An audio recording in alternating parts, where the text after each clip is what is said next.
Jared Polin, FroKnowsPhoto.com, and this is your Photo News Fix.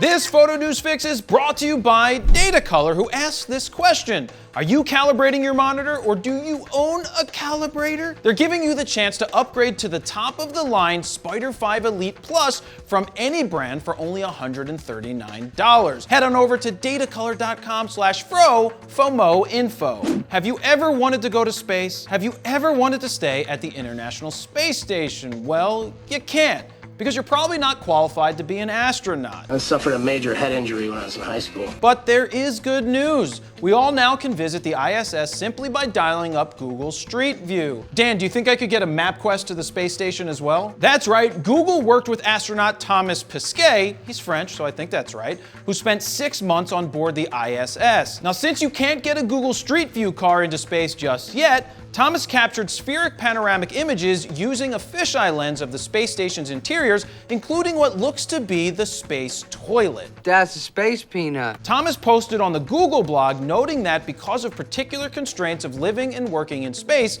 it wasn't possible to collect Street View using Google's usual methods. Well, that totally makes sense because you can't get a car up there. Instead, the Street View team worked with NASA at the Johnson Space Center in Houston, Texas, and Marshall Space Flight Center in Huntsville, Alabama, not in Greenbow, Alabama, to design a gravity-free method of collecting the imagery using DSLR cameras and equipment already on the space station. Then I collected still photos in space that were sent down, or I'd like to say beamed down to Earth, where they were stitched together to create panoramic 360-degree imagery of the International Space Station. To check out the Street View, head on over to the Google blog to float around the space station, making it the first off-planet location to be included in Google Street View. Dan, I wonder what's next. Fill in the blank.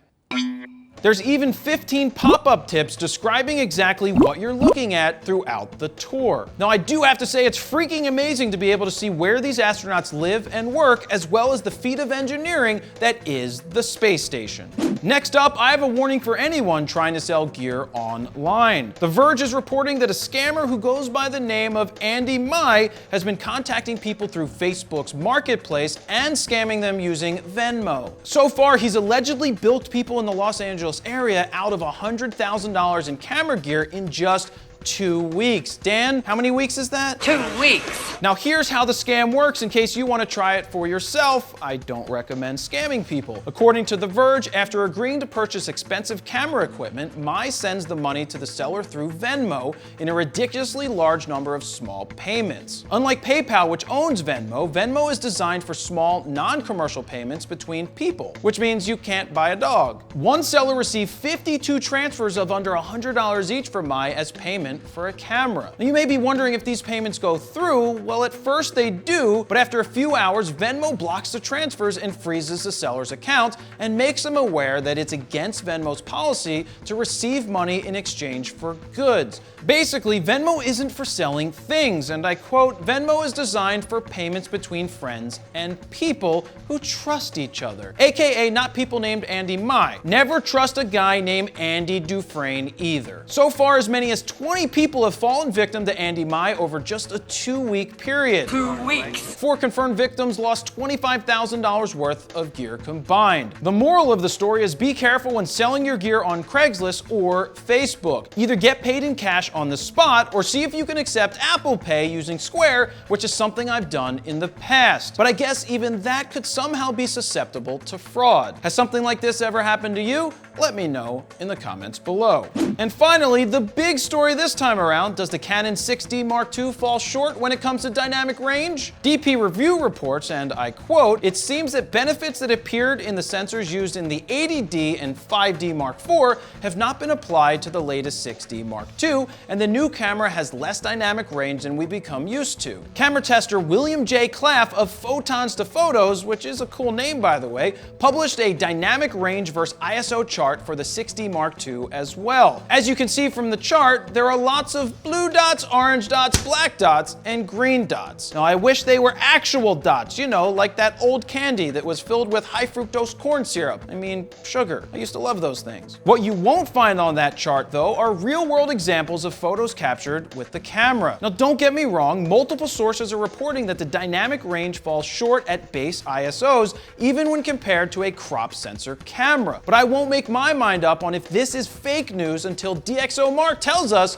their scores. DP Review makes some interesting points I think we should discuss, and I quote, "If you shoot JPEG, you'll never notice any of this since the differences occur beyond the negative 8.3 EV or so that tend to be incorporated into a typical image." Now that's nerd talk, but Ken Rockwell, you're safe. Similarly, at higher ISO settings, amplification overcomes the electronic noise, so you see the cameras begin to outperform the 80D and then close the gap with the D750, just as Bill's charts suggested. Who wrote this, Rishi? What this tells me is the camera does better at higher ISOs, which for me personally is more important than lower ISOs. But on the flip side, if you do a lot of lower ISO landscape work and try to bring the highlights back and raise your shadows, you may introduce more noise quicker than you're used to. They go on to say, even more.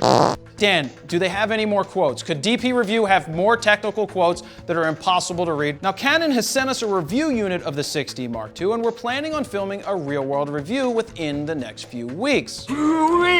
In my opinion, I would take these charts with a grain of salt because at the end of the day, the only thing that really matters is did you get the shot or not? Now, here's what we do know about the 6D Mark II. We know it took forever to come out. It's already behind the times in terms of features and functions, but the only way to see if it's worth owning is to get it out into the real world and capture some images. And there you have it. That's your photo news fix this time around. Don't forget, if you haven't downloaded My Gear Vault, head on over to mygearvault.com to get it right now. To check out the last photo news fix, go ahead and click up here on the screen, and that's where I'll leave it.